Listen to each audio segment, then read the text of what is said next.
وحده لا شريك له وأن محمدًا عبده ورسوله يا أيها الذين آمنوا اتقوا الله حق تقاته ولا تموتن إلا وأنتم مسلمون يا أيها الناس اتقوا ربكم الذي خلقكم من نفس واحدة وخلق منها زوجها وبث منهما رجالا كثيرا ونساء واتقوا الله الذي تساءلون به والأرحام إن الله كان عليكم رقيبا يا أيها الذين آمنوا اتقوا الله وقولوا قولا سديدا يصلح لكم أعمالكم ويغفر لكم ذنوبكم ومن يطع الله ورسوله فقد فاز فوزا عظيما أما بعد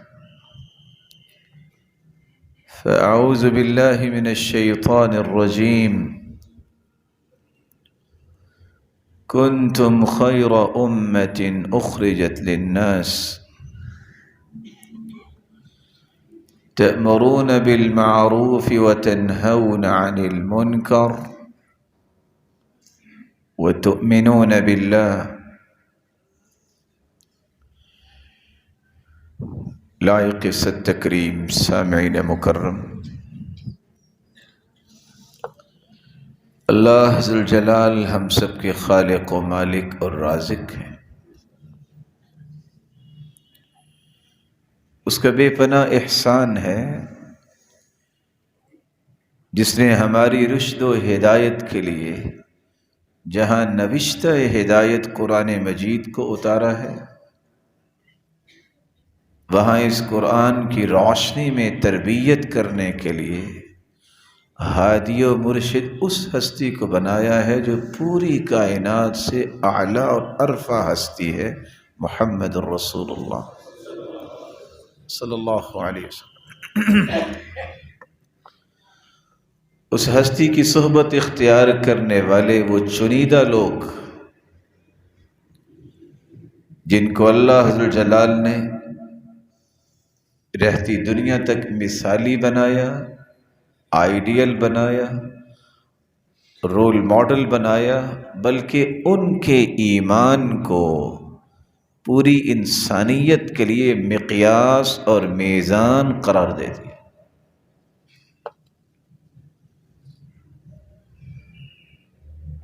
وہ کیسے اس مرتبے پر فائز ہوئے کہ ان کے بعد قیامت تک آنے والی آدمیت محتاج ہے کہ ان کے نقش قدم پہ چلے، ان جیسا ایمان، ان جیسی سوچ اور نظریہ، ان جیسا منہج اور مشن اور منہاج، ان جیسے عقائد جب تک انسان اختیار نہیں کرتا، اس وقت قرآن یہ فیصلہ دیتا ہے فَإِنْ آمَنُوا بِمِثْلِ مَا آمَنْتُمْ بِهِ فَقَدِ اهْتَدَوْا۔ ہدایت یافتہ بننے کے لیے ان جیسا ایمان ضروری۔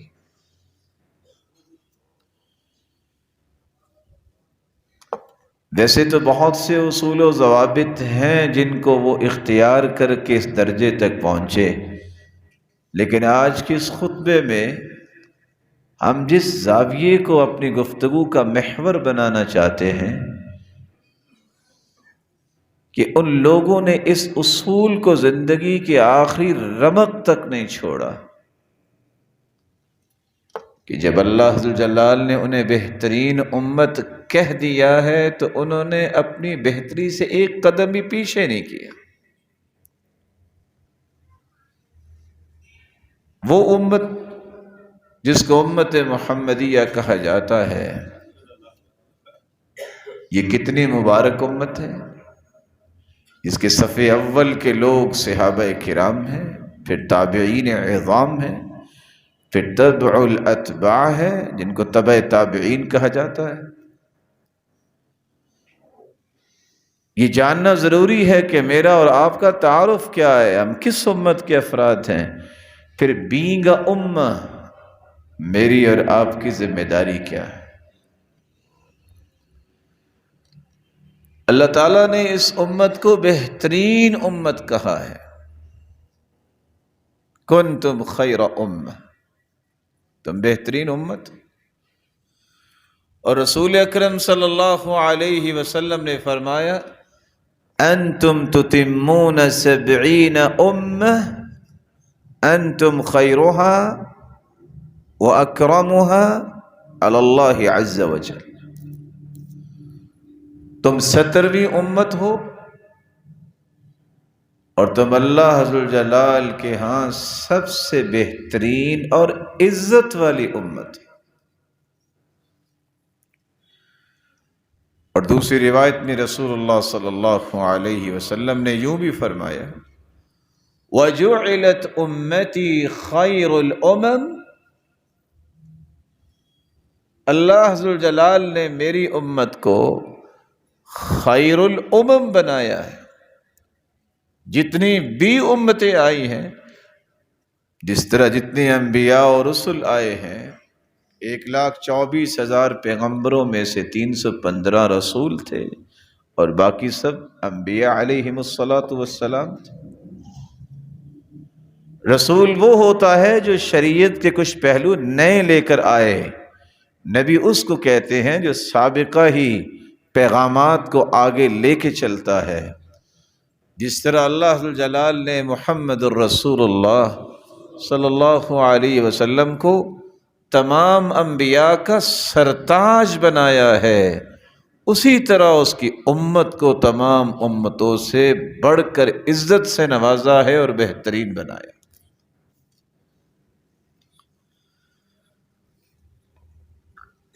قرآن مجید اس بات کی گواہی دیتا ہے کہ جس طرح یہ امت سب سے بہترین امت ہے، جو 70 امتیں گزری ہیں، وہاں اس کی دوسری خصوصیت یہ ہے یہ امت وسط ہے، اس میں افراط و تفریط نہیں ہے، اس کے اندر تشدد نہیں ہے۔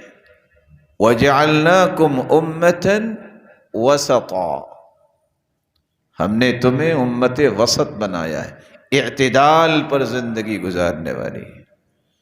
یہ اچھل ابل کے جو لوگ زندگی گزارتے ہیں یہ اپنے وصف سے پیچھے ہٹ جاتے ہیں، کبھی اس کو قتل کر، کبھی اس کے بارے میں غلط فتوے دے، کبھی اس کے بارے میں۔ یہ امت وسط کا کام نہیں ہے، یہ تو ان لوگوں کا کام ہے جو بگڑے ہوئے لوگ ہیں۔ اس امت کی ذمہ داری اور خصوصیت کیا ہے؟ یہ امت وسط ہے، یہ نقصان کی طرف نہیں جاتی، نہ یہ کسی کے خون کے پیاسے ہیں، اور نہ ہی ہر چیز کو حرام کو حلال کرنے میں پرواہ نہیں کرتے، نہیں، اصول کی زندگی ان کو پسند ہوتی ہے، اور اصول بھی وہ جس کو قرآن نے بیان کیا ہے، جس کو اللہ کے رسول کے فرمان نے بیان کیا۔ رسول اللہ صلی اللہ علیہ وآلہ وسلم نے امت کو اس لیے خوشخبری دی، ان اللہ یحب ان تؤتى رخص کما یکرہ ان تؤتى معصیتہ، جس طرح اللہ گناہ پہ ناراض ہوتے ہیں، اللہ کی دی ہوئی رخصتوں کو قبول کرنے کو اللہ پسند کرتے ہیں، اللہ راضی ہوتے ہیں۔ بعض لوگوں میں عجیب قسم کی شدت ہوتی ہے، سفر میں گئے ہیں، قصر نہیں کرنی، کہتے نہیں پوری پڑھنی ہے۔ نبی مکرم جن کو 30 لوگوں کے برابر طاقت اللہ نے عطا کی، وہ تو کریں قصر، سنت، اللہ کی طرف رخصت، تو کیا یہ نبی سے بھی زیادہ متقی بننا چاہتا ہے؟ 20 لاکھ روپیہ حج کے لیے خرچ کرتے ہیں، سنت یہ ہے کہ نبی مکرم نے بھی مینا میں 2 رکعتیں پڑھی ہیں، مزدلفہ میں بھی 2 رکعتیں پڑھی ہیں، عرفات میں بھی، لیکن وہاں کس قدر جرت ہے دین کے خلاف کہ وہاں پھر بھی 4 رکعتیں پڑھیں گے، اور نبی مکرم نے ایسا نہیں کیا۔ یہ شدت جو ہے، یہ اللہ کے رسول صلی اللہ علیہ وسلم کو نعوذ باللہ سمجھنا کہ انہوں نے ایسا کیا ہم نہیں کریں گے، اس قدر جرت۔ دین کیسا ہے؟ جب میں نے کانٹریکٹ سائن کر لیا ہے لا الہ الا اللہ محمد الرسول اللہ، میں اس ہستی کو صرف عبادت کے لائق مانتا ہوں جو میرا خالق ہے، لیکن طریقہ وہی ہوگا جو محمد مصطفیٰ کو سکھایا گیا تھا۔ رسول اللہ صلی اللہ علیہ وآلہ وسلم نے صحابہ کو یہ بات بھی سمجھائی کہ جب ان سے سوال کیا گیا کہ ای الادیان احب الی اللہ، سب سے پیارا دین اللہ کو کون سا لگتا ہے؟ قال الحنیفیۃ السمحہ، وہ دین جو یک رو ہو اور آسان ہو۔ کھڑے ہو کے نماز نہیں پڑھ سکتے تو بیٹھ کے پڑھ لیں، بیٹھ کے نہیں پڑھ سکتے تو لیٹ کے پڑھ لیں، نہیں لیٹا جا سکتا کروٹ کے بل ہو کے پڑھ لیں، اشارے سے بھی پڑھ لیں، چونکہ بیماری ہے۔ صحیح بخاری کی روایت ہے، اجر وہی ملے گا جو آپ نے صحت کی حالت میں خوبصورت نماز پڑھی۔ رسول اکرم صلی اللہ علیہ وآلہ وسلم نے ایک تیسری بات بھی سمجھائی ہے۔ اس امت کی تیسری خصوصیت یہ ہے، لوگوں کی صفیں ٹیڑھی ہیں۔ پچھلی قوموں کے حالات آپ جانتے ہیں کیسے تھے۔ وَجُعِلَتْ صُفُوفُ أُمَّتِي وَجُعِلَتْ صُفُوفُهَا عَلَى صُفُوفِ الْمَلَائِكَةِ، اللہ نے میری امت کی صفیں بھی فرشتوں جیسی صفیں بنا دی۔ نماز پڑھانے لگے اللہ کے رسول تو فرمایا الا تصفون کما تصف الملائکۃ عند ربها، آپ اس طرح صفیں بنائیں جس طرح صحابہ، جس طرح فرشتے اللہ کے سامنے صفیں بناتے ہیں۔ تو صحابہ نے سوال کر لیا وَكَيْفَ تَصِفُّ الْمَلَائِكَةُ عِنْدَ رَبِّهَا، تو فرشتے اللہ کے سامنے کیسے صفیں بناتے ہیں اللہ کے پیارے محبوب؟ فرمایا یتمون الصفوف الاول، وہ پہلی صفوں کو مکمل کرتے ہیں، وَيَتَرَاصُونَ فِي الصَّفِّ، اور اس طرح مل کے کھڑے ہوتے ہیں جیسے چونا گچ کی ہوئی دیوار ہے، کوئی خلا نہیں ہوتا۔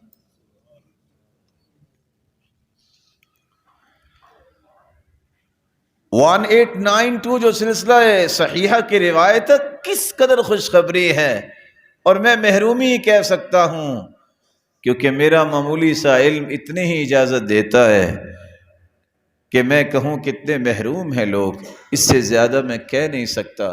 حدیث میں آتا ہے من سد فرجہ بنى اللہ له بیتا فی الجنہ ورفع له بها درجہ، جو شخص نماز کے وقت محبت، الفت، مودت، اجتماعیت کا ثبوت دیتا ہے، نرمی کے ساتھ اپنا پاؤں اپنے بھائی کے پاؤں کے ساتھ اس طرح لگا لیتا ہے کہ کوئی خلا باقی نہیں بچتا، اس کا اللہ جنت میں گھر بھی بناتے ہیں اور درجہ بلند بھی فرماتے ہیں۔ آپ صلی اللہ علیہ وسلم نے ایک چوتھی خصوصیت بھی بیان کی ہے۔ پہلی امتوں کے لیے غنیمتیں حلال نہیں تھیں، وہ آگ آتی اور اٹھا کے لے جاتی۔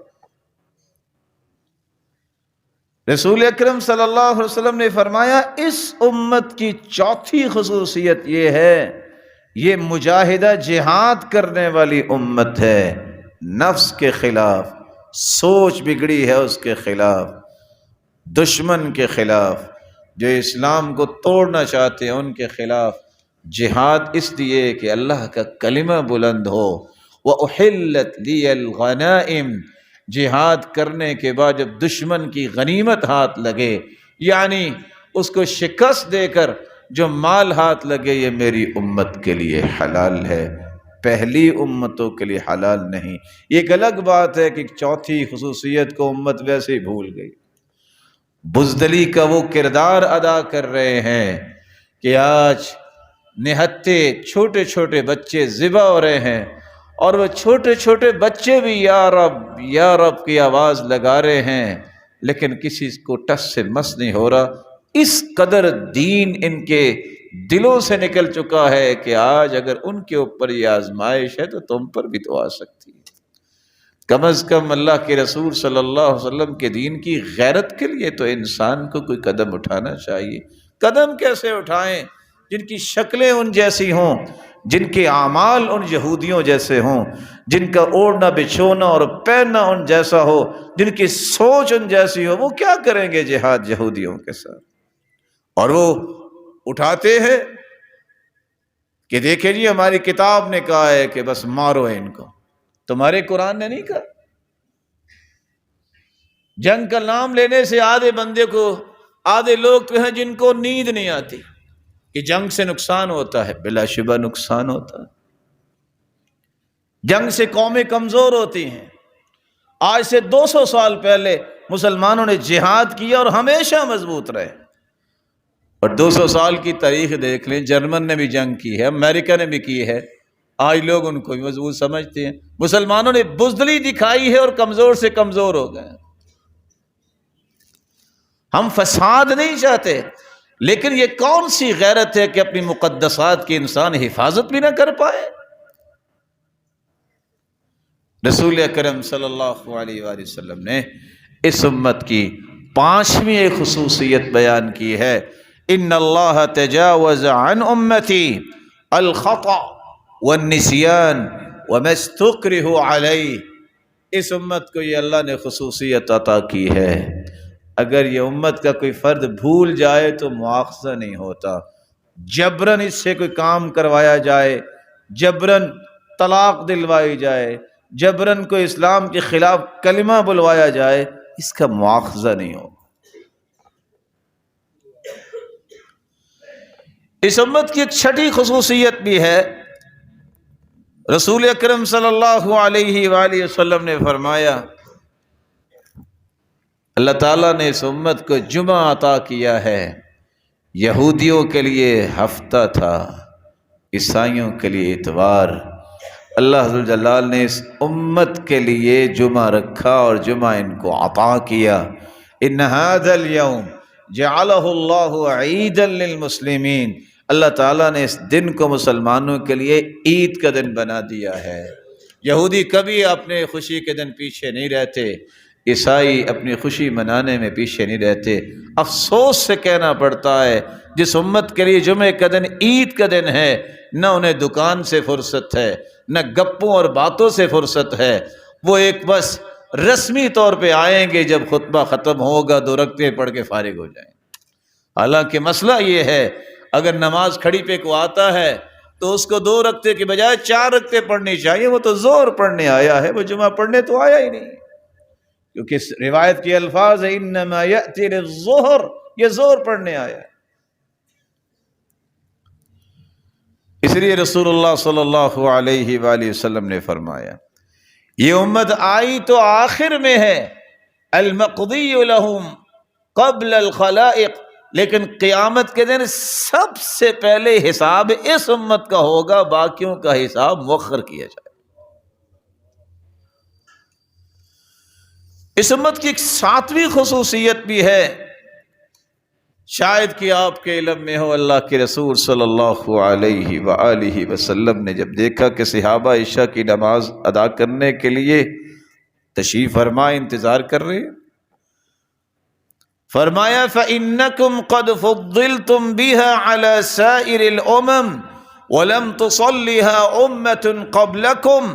سنن نبی داؤد کی روایت ہے، یہ خصوصیت ہے اس امت کی کہ یہ عشاء کی نماز پڑھتی ہے، اس سے پہلے کسی امت پہ عشاء کی نماز نہیں تھی، اور عشاء کی نماز آدھی رات تک لیٹ کی جا سکتی ہے۔ لولا ان اشق علی امتی لأخرت العشاء الى نصف اللیل، اگر میری امت پہ مشقت نہ ہوتی تو میں عشاء کی نماز کو آدھی رات تک لیٹ کرتا، لیکن آپ صلی اللہ علیہ وسلم نے خود تو تہجد پہ جو پابندی کی ہے، امت کو بھی کہا ہے صرف 2 رکعتیں پڑھ لو، عشاء کے بعد 10 آیتیں پڑھ لو، زندگی کے اندر غفلت نام کی کوئی چیز باقی نہیں رہے گی۔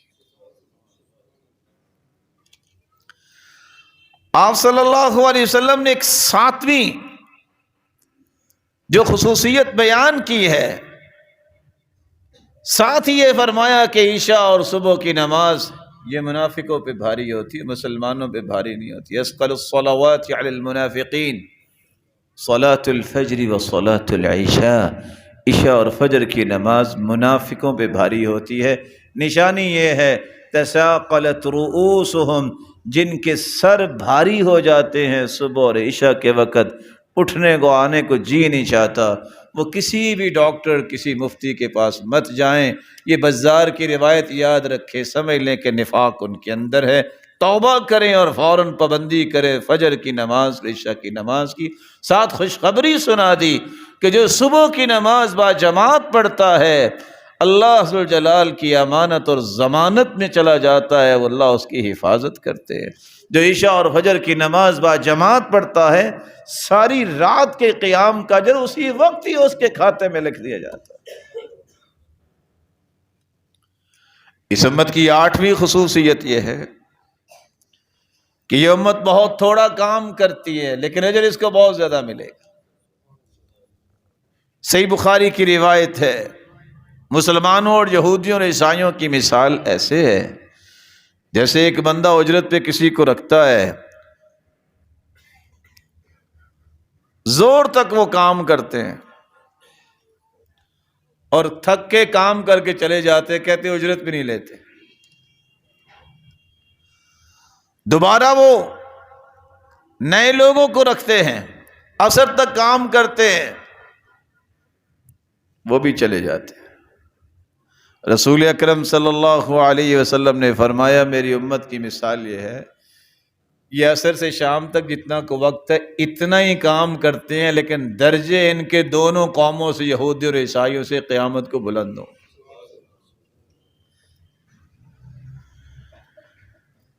آپ صلی اللہ علیہ وآلہ وسلم نے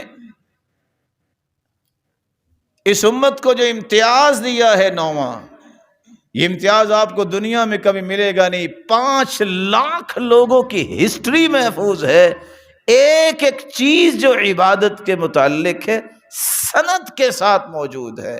اس نے فلاں سے سنا، اس نے فلاں سے سنا، اس نے فلاں سے سنا۔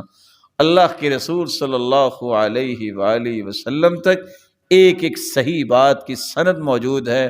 آپ کو دنیا کے کسی دین کی سند نہیں نظر آئے گی۔ کوئی عیسائی ہے، یہودی ہے، کسی کو پتہ ہی نہیں ہے کہ یہ کتاب لکھنے والا کون ہے۔ قرآن مجید کا ایک نقطہ، ایک شوشہ اگر یوں سے یوں ہو جائے تو 10 سالہ بچہ بھی کہتا ہے حضرت کیا پڑھ رہے ہیں آپ۔ اور آج متی، مرقس، یوحنا، لوقا، برنباس جیسی 5 انجیلیں ہیں۔ قرآن تو کہتا ہے وَأَنزَلْنَا التَّوْرَاةَ وَالْإِنجِيلَ، انجیل بھی ایک اللہ نے اتاری ہے، تورات بھی ایک اتاری ہے، 5 کہاں سے آ گئے؟ اور اس تورات کو بھی کھول کے دیکھیے جس کو آج دیکھ رہے ہیں یہودی، گاڈ سپیل کو بھی اٹھا کے دیکھیے کہ موسیٰ علیہ السلام کو پتا ہے کہ ان کی قبر کہاں ہے، تو کیا نعوذ باللہ انہیں قبر سے اٹھ کے یہ کتاب لکھی تھی؟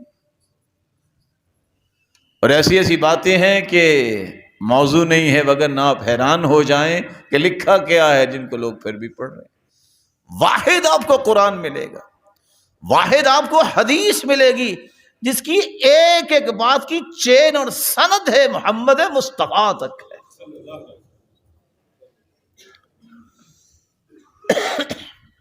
اس امت کی 10ویں خصوصیت یہ ہے کہ یہ امت، اللہ رب العزت نے اس امت کو تمام امتوں کا گواہ بنا دیا ہے۔ جس طرح اللہ کے رسول تمام انبیاء کے گواہ ہوں گے، اسی طرح اللہ کے رسول نے فرمایا انتم شہداء اللہ فی الارض، میرے صحابہ تم گواہ ہو اللہ کی زمین پہ، اللہ قیامت کو تم سے گواہی دلوائیں گے سابقہ امتوں کے بارے میں۔ اس امت کی 11ویں خصوصیت یہ ہے، یہ واحد امت ہے جو کبھی بھی ساری کی ساری امت گمراہی پہ جمع نہیں ہو سکتی۔ ان امتی لا تجتمع علی ضلالہ، میری امت اور دوسری روایت میں آتا ہے امت محمد صلی اللہ علیہ وسلم لا یجمع علی ضلالہ، امت محمد، محمد کریم صلی اللہ علیہ وسلم کی امت، جامع ترمذی کی روایت ہے، یہ گمراہی پہ جمع نہیں ہو سکتی۔ لا تزال طائفۃ من امتی، میری امت میں ایک گروہ ایسا رہے گا ظاہرین علی الحق، جو ہمیشہ حق کی بات کرے گا، لا يضرهم من خالفهم ولا من خذلهم، ساری دنیا مل کے بھی ان کی مخالفت کرے، انہیں ذلیل کرنا چاہے، یہ گروہ جو ہے اللہ باقی رکھیں گے، جب تک باقی رکھیں گے حتی یأتی امر اللہ، جب تک قیامت نہیں آ جاتی۔ یہی وجہ ہے کہ تمام نان بلیورز کو یہی کھٹکتے ہیں، ان کو پتا ہے کہ یہ حق پہ قائم، ان کے علم ہے کہ یہ حق سے ایک قدم پیچھے نہیں ہٹ سکتے، گردنیں کٹوا سکتے ہیں، ان کی تاریخ ہی شہادتوں کی ہے، ان کو کوئی پریشانی نہیں ہے۔ اور وہ جماعت ہے جس کا مشن اللہ کے رسول نے بیان کیا تھا، ما انا علیہ واصحابی، اس کا مشن اور تھیم یہ ہوگا، وین یہ ہوگا، وہ دین جو دین محمد مصطفیٰ چھوڑ کے گئے، جو اللہ کے رسول کے صحابہ چھوڑ کے گئے۔ اس امت کی ایک 12ویں خصوصیت بھی ہے، رسول اکرم صلی اللہ علیہ وسلم نے فرمایا سابقہ امتیں اگر کچھ سوچتی کام نہ بھی ہوتا تو اللہ اس پہ بھی پکڑ کر لیتے۔ وہ آپ نے یمن کا قصہ سنا ہے نا، صنعاء شہر میں ایک بہت بڑا باغ تھا، باپ فوت ہو گیا، تینوں بھائیوں نے مشورہ کیا کہ اچھا سحری کے وقت ہی چلتے ہیں، مسکینوں کے آنے سے پہلے پھل توڑ کے بیچ دیں گے، مسکینوں کو کچھ نہیں دینا۔ یہ بد نیتی کی سزا اللہ نے کیسی دی، ابھی وہ باغ میں پہنچے نہیں ہیں، اللہ نے پورا باغ جو ہے فَأَصْبَحَتْ كَالصَّرِيمِ جلا کے راکھ بنا دیا۔ اس امت کی خصوصیت دیکھیے، ان اللہ تجاوز عن امتی ما وسوست به صدرها، اور دوسری روایت میں آتا ہے ما حدثت به انفسها حتى تعمل او تتکلم، انسان کو جو غصہ آتا ہے، جو دل میں خیالات آتے ہیں، جب تک وہ زبان پہ جذبات نہ لے آئے، جب تک وہ عمل نہ کر لے، اللہ اس کا مواخذہ کرتے ہی نہیں۔ اور اس سے بڑا کمال کیا ہے کہ غلطی ہو بھی جائے تو 6 گھڑیوں تک برائی لکھنے والے فرشتے کو آرڈر ہے کہ بندہ چونکہ نیک ہے، بھول گیا ہے، میرے فرشتے گناہ نہیں لکھنا، اگر 6 گھڑیوں کے اندر توبہ کر لے تو بغیر لکھے ہی معاف۔ اس امت کی خصوصیت، آپ صلی اللہ علیہ وآلہ وسلم نے اس امت کی 13ویں خصوصیت بھی بیان کی ہے، بشر هذه الأمة بالسنة والتمكين في البلاد والنصر والرفعة في الدين، اپنی امت کو خوشخبری سنا دیجئے کہ عظمت، رفعت اور دین کی نصرت یہ اللہ اس امت کو عطا کریں گے، اور زمین میں اللہ ذو الجلال اقتدار کی خوشخبری سنا رہے ہیں، اپنی امت کو سنا دیجئے، لیکن کب؟ جب وہ اپنی ذمہ داریوں کو ادا کریں گے جن کا میں ابھی تذکرہ کروں۔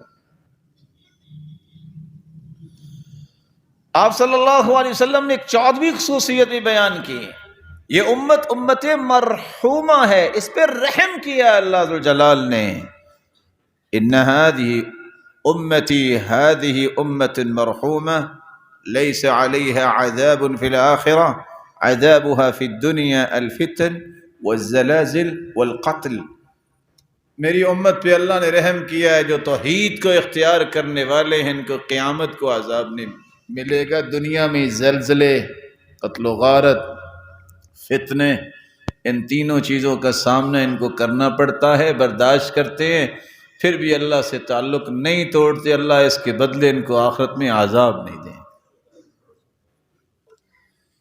اس لیے زندگی میں شرک کی ہوا کی طرف نہ جائیں، توحید پہ کوئی آنچ نہ آنے دے. یہ ایسی بڑی بشارت ہے، توحید آپ کو نہ دنیا میں گرنے دے گی نہ آخرت میں گرنے دے گی. الذین آمنوا ولم يلبسوا ایمانهم بظلم اولئک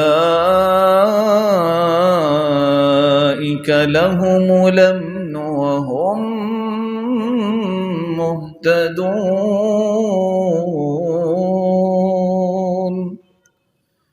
جو توحید کو خالص کرتے ہیں، شرک نہیں کرتے، اللہ نے 2 وعدے دیے ہیں، اللہ ان کو ہی امن دیں گی، اور ہدایت یافتہ بھی یہی لوگ ہیں.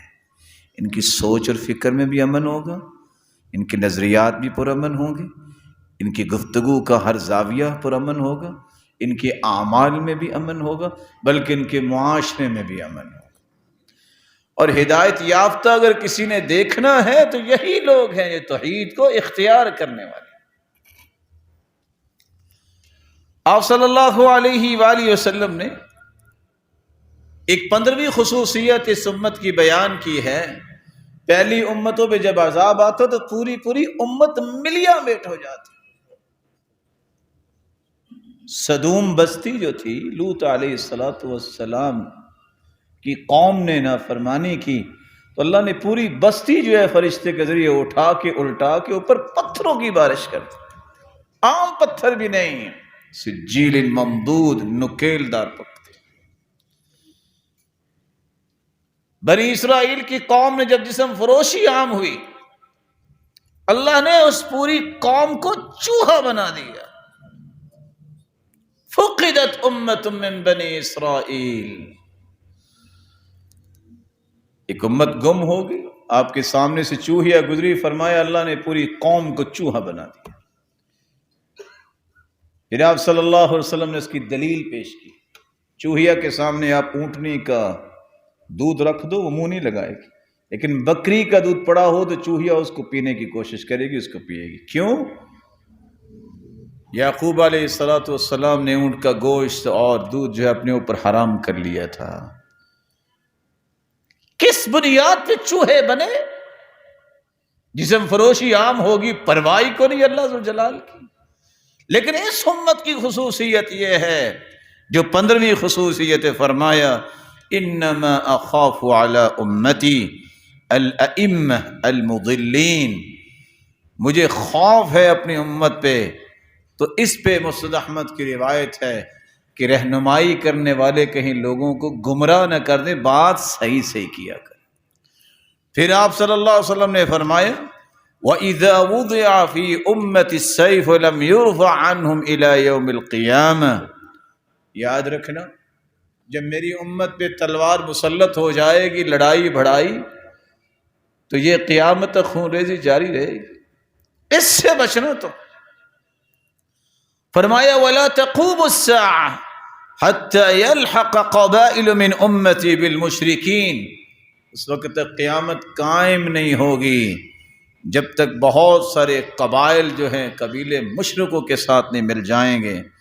حَتَّى تَعْبُدَ قَبَائِلَ مِنْ أُمَّتِي الْأَوْثَانَ، دوبارہ سے امت کے اندر بتوں کی پوجا آ جائے گی.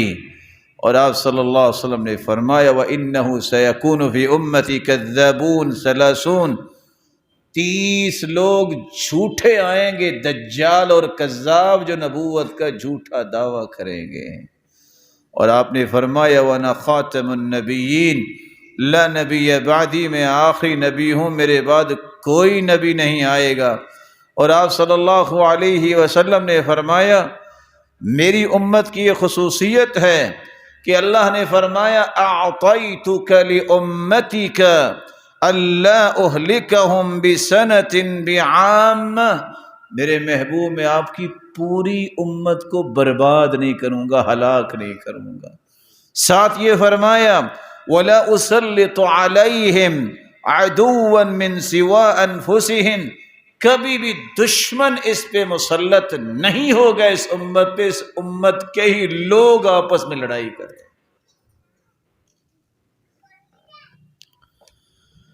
آپ صلی اللہ علیہ وآلہ وسلم نے اس امت کی ایک 16ویں خصوصیت بھی بیان کی ہے. آپ نے فرمایا قیامت کے دن جنت میں سب سے پہلے جو امت جائے گی وہ امت محمد ہوگی. نحن الآخرون الاولون یوم القیامہ ونحن اول من يدخل الجنہ بید انہم اوتوا الکتاب من قبلنا. صحیح مسلم کی روایت ہے یہ امت سب سے آخر میں آئے لیکن سب سے پہلے اس کا حساب ہوگا اور سب سے پہلے جنت میں یہ جائے. حالانکہ کتابیں تو پہلی امتوں کو بھی عطا کی. رسول اللہ صلی اللہ علیہ وسلم نے فرمایا اول زمرہ تلج الجنہ، سب سے پہلا گروہ جو جنت میں جائے گا صورتہم علی صورت القمر لیلۃ البدر، ان کی شکل و صورت ہوگی جیسے 14ویں رات کا چاند چمک رہا ہوتا ہے. لا یبصقون فیہا، بتقاضۂ بشریت جنت میں انہیں حاجت نہیں ہوگی کہ وہ کہیں تھوکیں. ولا یمتخطون، نہ کسی قسم کی ریزش ہوگی. ولا یتغوطون، انہیں کبھی بھی ضرورت نہیں پڑے گی جنت میں واش روم یا اس طرح کی چیزوں کی. آنیتہم فیہا الذہب، ان کے کھانے پینے کے برتن سونے کے ہوں گے. امشاطہم من الذہب، صحیح بخاری کی روایت ہے حتیٰ کہ بالوں کو کنگھی بھی کرنا چاہیں گے تو بھی سونے کی کنگھیاں ہوں گی.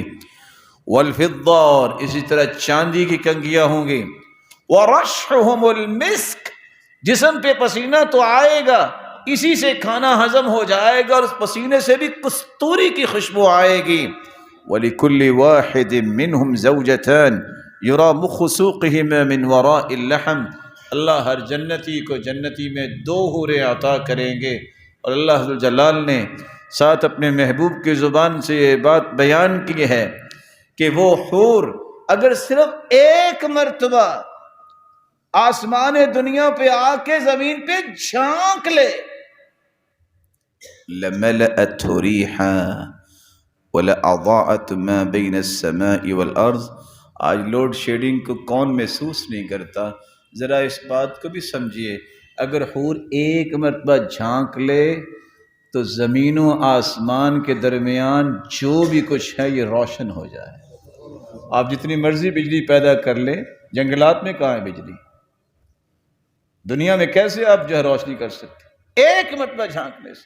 وَلَمَلَأَتْ رِيحًا، دنیا کی جملہ فیکٹریاں اکٹھی کر لے خوشبو بنانے والی، آپ کسی ایک شہر ایک ملک کو معطر نہیں کر سکتے. ایک مرتبہ جھانک لے تو دنیا جو ہے ساری کی ساری اس کی خوشبو سے معطر ہو جائے. اس امت کی 17ویں خصوصیت جو رسول اللہ صلی اللہ علیہ وسلم نے بیان کی ہے، 1,24,000 پیغمبر ہیں اور آخری پیغمبر جو سارے انبیاء کے سرتاج ہیں. اللہ نے ان کو مخلوق میں ذات کے اعتبار سے بھی بے مثال بنایا ہے، بات کے اعتبار سے بھی بے مثال بنایا ہے اور اپنی اداؤں کے اعتبار سے بے مثال بنایا ہے. صحیح بخاری کی روایت ہے 2546، آپ صلی اللہ علیہ وسلم نے فرمایا جب قیامت کو جنتی جنت میں جائیں گے تو ٹوٹل 120 صفحے ہوں گے. کتنی؟ 120. 80 صفحے صرف اس امت کی جنت میں جائیں گی، باقی ساری امتوں میں سے 40 صفحے جنت میں جائیں گے. سوچنے والا سوچ رہا ہوگا کہ 120 صفحوں میں کتنے کو بندے آئیں گے. یہ جو میرز ہیں یہ انسانی میرز نہیں ہیں. آپ کو میرز بھی پھر وہ جو حدیث میں بیان ہوئے ہیں وہ سامنے رکھنے چاہیے. حدیث میں آتا ہے کہ اس امت کی خصوصیت 19ویں یہ ہے کہ اللہ کے رسول نے فرمایا میرے ساتھ میرے رب نے وعدہ کیا ہے کہ اے محبوب تیری امت سے میں 70,000 لوگ بغیر حساب و کتاب کے جنت میں داخل کروں گا، باقی سب نے حساب دینا. مع كل واحد 70,000، اکیلے 70,000 نہیں، ہر ایک کے ساتھ 70,000 مزید، 70,000 کو 70,000 سے ملٹیپلائی کرے۔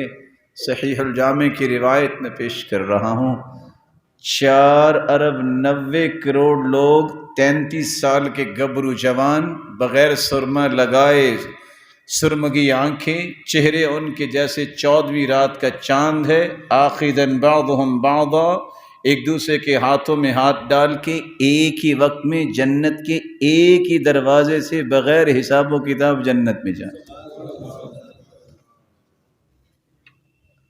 دیانتداری سے بتائیے، یہ 4,90,00,000,000 اگر لائن بنا کے کھڑے ہوں تو وہ دروازہ کتنا بڑا ہوگا؟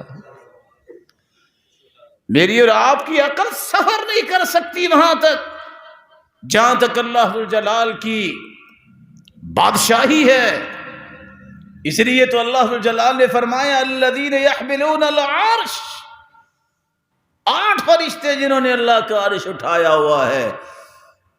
وہ کتنے بڑے فرشتے ہیں، ما بین عاتقہ الی شحمۃ اذنہ، کندھے سے کان تک 4 انگلیاں ہیں میری اور آپ کی۔ میں ذرا کمزور ہوں، کسی کی لمبی گردن ہو تو چلو کچھ 6 انگلیاں ہو جائیں گی، لیکن اللہ کے فرشتے اتنے ہیں کہ کندھے سے کان تک کا سفر ہے 700 سال، تب جا کے کندھے سے اس کا کان آئے گا۔ تو میرے بھائی وہ فرشتہ کتنا بڑا ہو، جس کے پاؤں کے تلوے سے لے کے ٹخنے تک 100 سال کا سفر ہے۔ آپ اگر 120 میل کا ہی فاصلہ فی گھنٹہ لگائیں تو ذرا 100 سال کا سفر تو مجھے میسر کر کے بتائیں۔ یہ اللہ کی بادشاہی۔ اور آخری خصوصیت جو میں آج پیش کرنے لگا ہوں، اور بھی ہیں، 20ویں خصوصیت اس دعا کے ساتھ کہ اللہ میرا اور آپ کا نام بھی ایسے لوگوں میں لکھ لے۔ اللہ کے رسول نے فرمایا یہ 70,000 تو 70,000 کے ساتھ 70,000 تو ہیں، اگر میں اور بھی طلب کرتا تو اللہ عطا کرتے۔ وَثَلَاثُ حَسَيَاتٍ مِّنْ حَسَيَاتِهِ، اللہ ذوالجلال توحید والے جو ہیں جن سے خوش ہوں گے، اللہ اپنے 3 چلو بھریں گے اور جنت میں رکھ دیں گے، ان کا بھی حساب نہیں ہوگا۔ اللہ ایسے لوگوں کی صف میں شامل فرمائے اور ہمیں اپنی ان خصوصیات کو سمجھنے اور ان کی حفاظت کرنے کی توفیق عطا فرمائے۔ وآخر دعوانا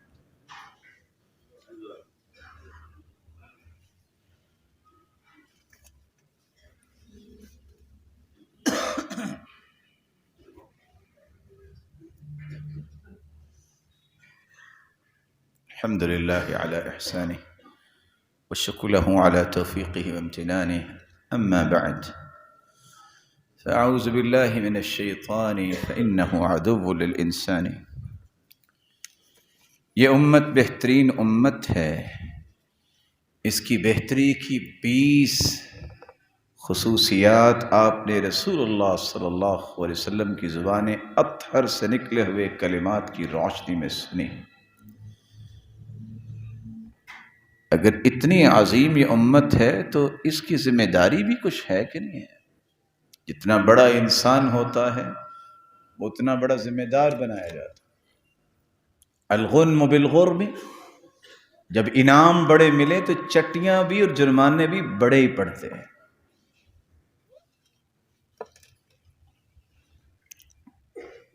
سب سے پہلی ذمہ داری یہ ہے، یہ ساری خصوصیات تب اسے اللہ عطا کرتے ہیں جب اس کا مشن یہ ہو جو اللہ کے رسول نے مشن دیا ہے۔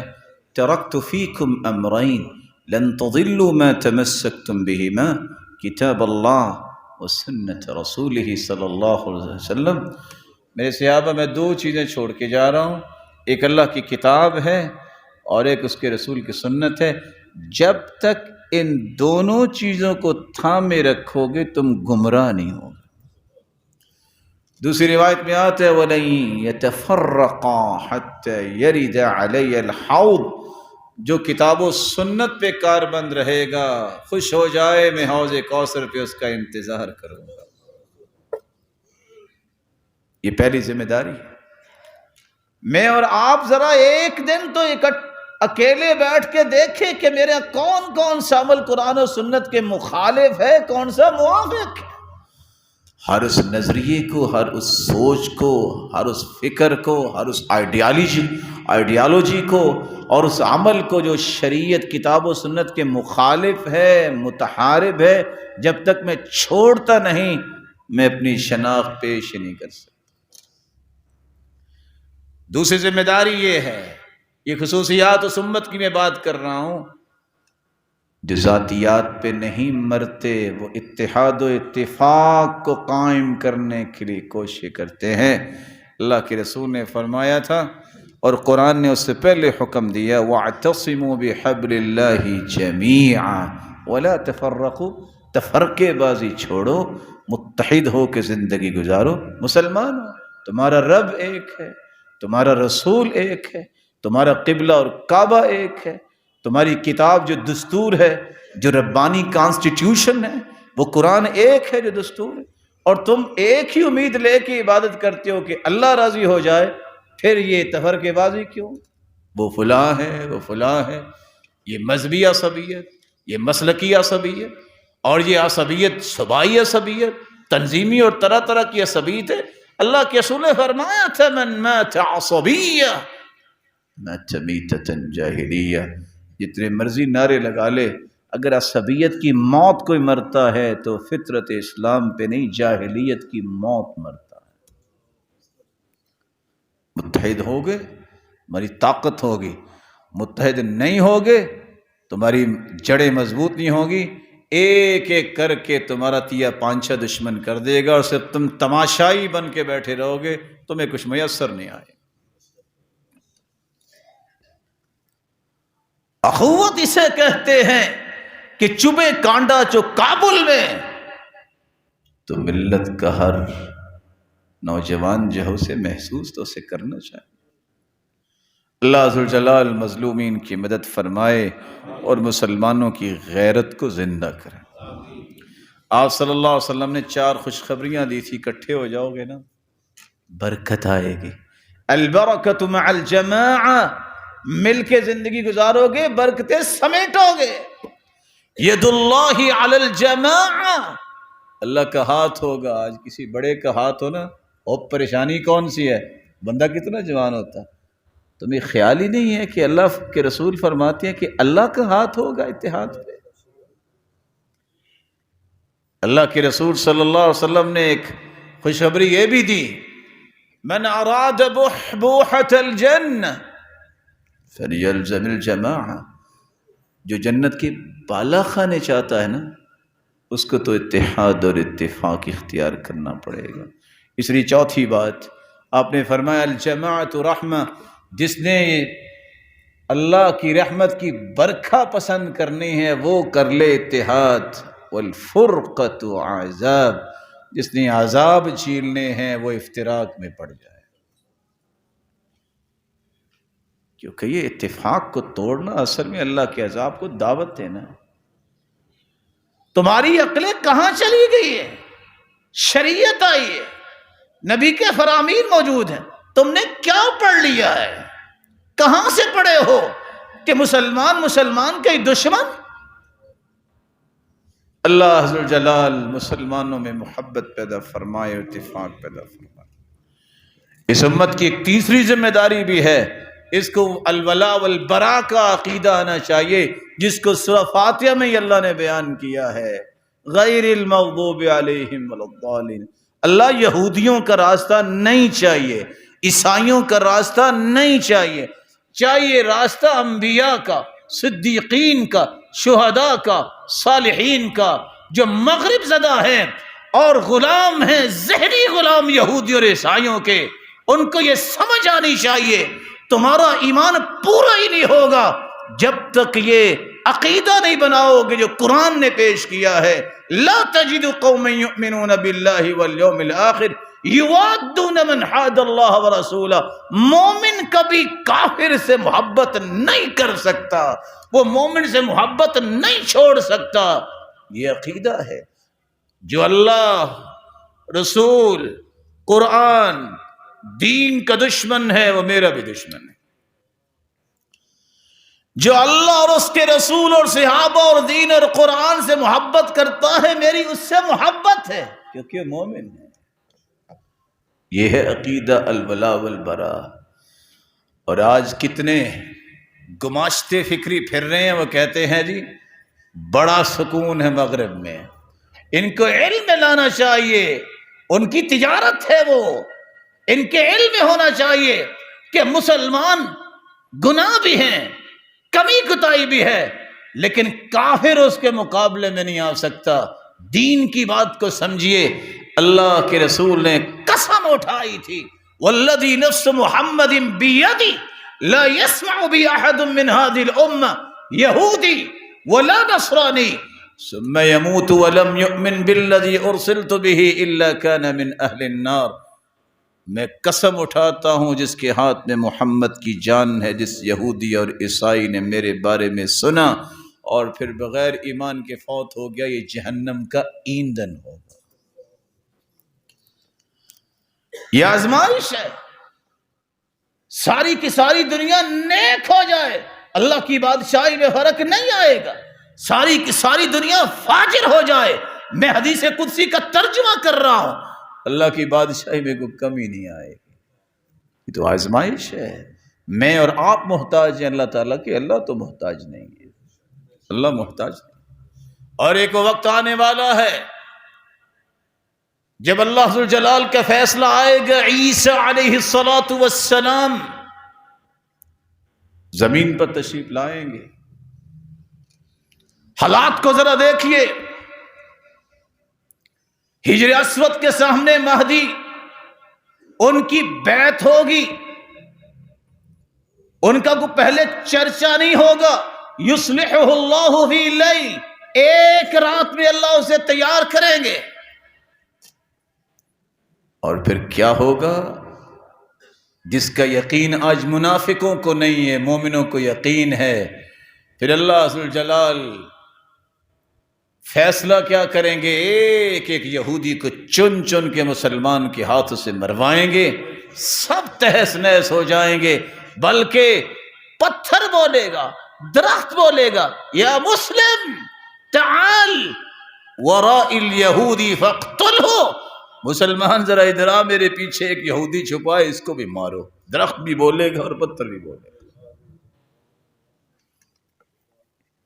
وقت اللہ کے علم میں ہے کہ کب آئے گا، لیکن مومنوں کا ایمان ہے۔ اور پھر دجال قتل ہوگا باب لد پہ، ذرا گوگل پہ سرچ کیجئے کہ یہ کہاں ہے جگہ۔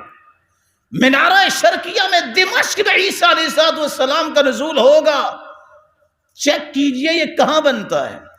اصفہان سے 70 جھنڈوں کے نیچے یہودی مسلمانوں سے لڑنے کے لیے آئیں گے، چیک کیجئے اصفہان کہاں ہے اس وقت۔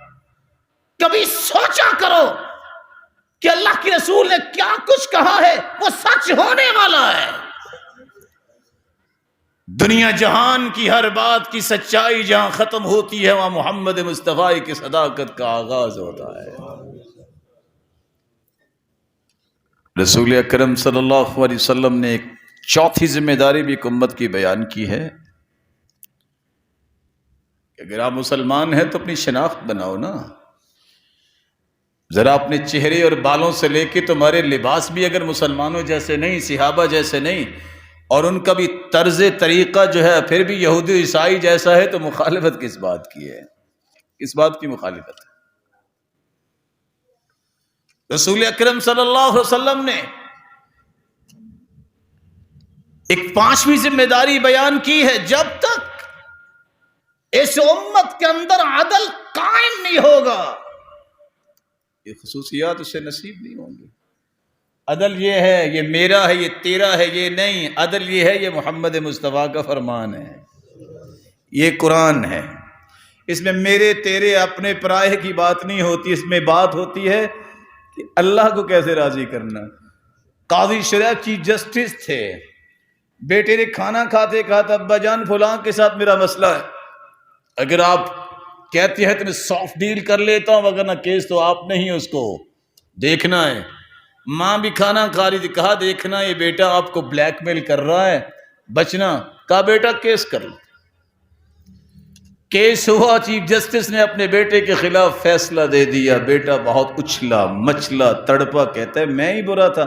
کہا بیٹا نہیں، تم ساری دنیا سے مجھے پیارے ہو، لیکن تیرے جیسے بیٹوں سے ساری دنیا بھر جائے، مجھے محمد مصطفیٰ کا دین پیارا ہے، میں عدل نہیں چھوڑ سکتا.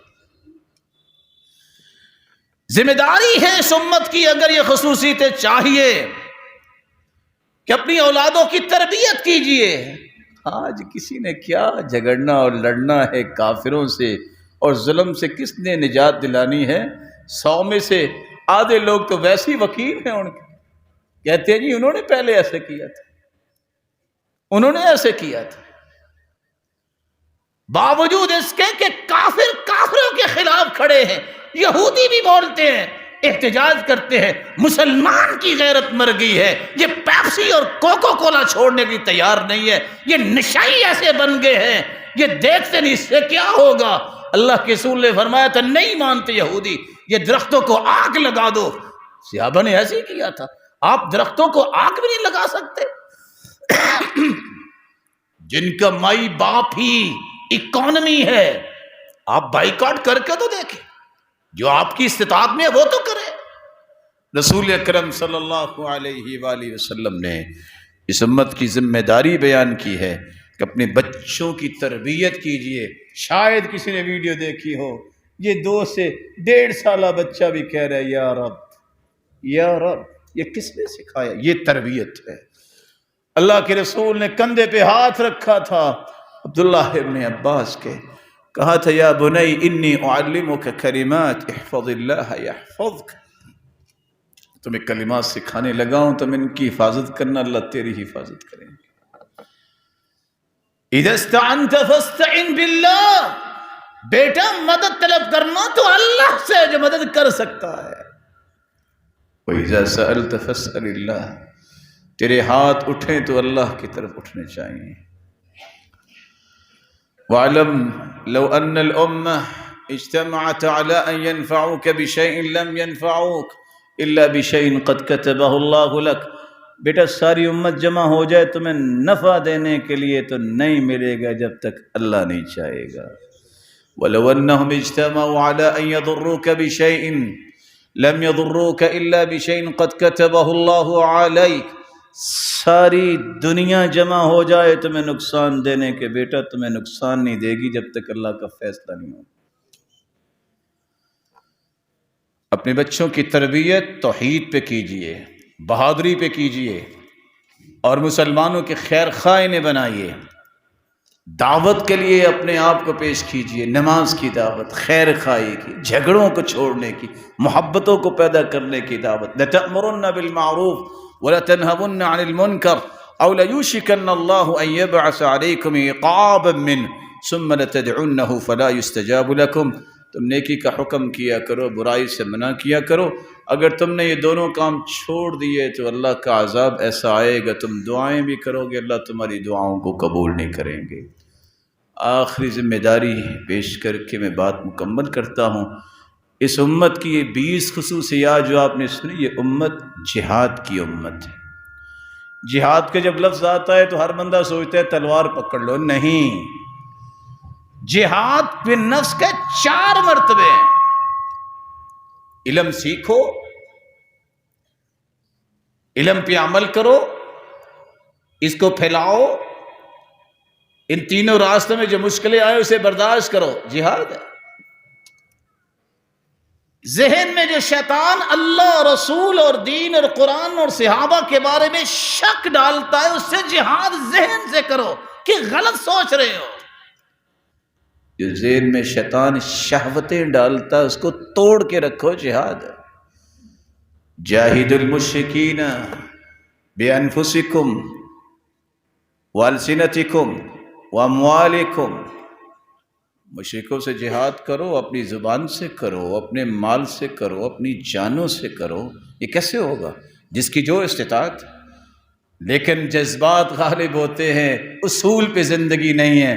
اٹھیں گے ہماری فوج کیا کر رہی ہے. کبھی کسی نے اپنے بازوؤں سے بھی دشمنی کی ہے؟ تمہیں کبھی زبان پہ آیا ہے کہ یہودی کیا کر رہے ہیں؟ تمہیں اپنے محافظوں کے خلاف بولنا ہی آتا ہے؟ تم کیوں نہیں یہ دعا کرتے کہ اللہ طاقت دے ہم بھی ان کے ساتھ کھڑے ہوں، اور جب بھی کوئی دشمن منہ کرے منہ توڑ کے رکھیں، غیرت زندہ ہو، جہاں بھی مسلمانوں کو ضرورت ہو، ان کی امیدیں بھی ہے پاکستان پہ، ان کی امیدوں سے بڑھ کے ان کا ساتھ دینے والے بنے۔ تم جب آپس میں دشمنیاں پالتے ہو تو اللہ ذوالجلال برکت کھینچ لیتا ہے۔ اپنی زبانوں کی حفاظت کرو، کم از کم مسلمان تو مسلمانوں کے خلاف نہ بولے، پھر اپنے وطن کے خلاف پوچھو ان لوگوں سے جن بیچاروں کا دن اور رات کیسے گزرتا ہے۔ تم بڑے امن میں بیٹھے ہو، اس امن کی نعمت کا اگر پوچھنا ہے تو ان سے پوچھو جو ایک ایک بچہ پورے خاندان سے بچا ہے، اس کو کوئی اٹھا کے لے جا رہا ہے، 30 کے 30 لوگ شہید ہو گئے۔ تمہیں امن کی کیا قدر ہے؟ دو لوگوں سے کبھی دشمنی نہ کیا کرو۔ جو دین کی سرحدوں کے محافظ ہیں وہ علماء ہوتے ہیں، جو آپ کی زمینی سرحدوں کے محافظ ہیں، کبھی ان کے خلاف زبان نہ کھولا کریں۔ اللہ کے رسول صلی اللہ علیہ وسلم نے اس لیے فرمایا تھا علیکم بالجہاد فإنہ باب من ابواب الجنہ یذہب اللہ بہ الہم والغم۔ جہاد کو لازم پکڑو، لیکن نظام کے ساتھ، فساد نہیں ہے۔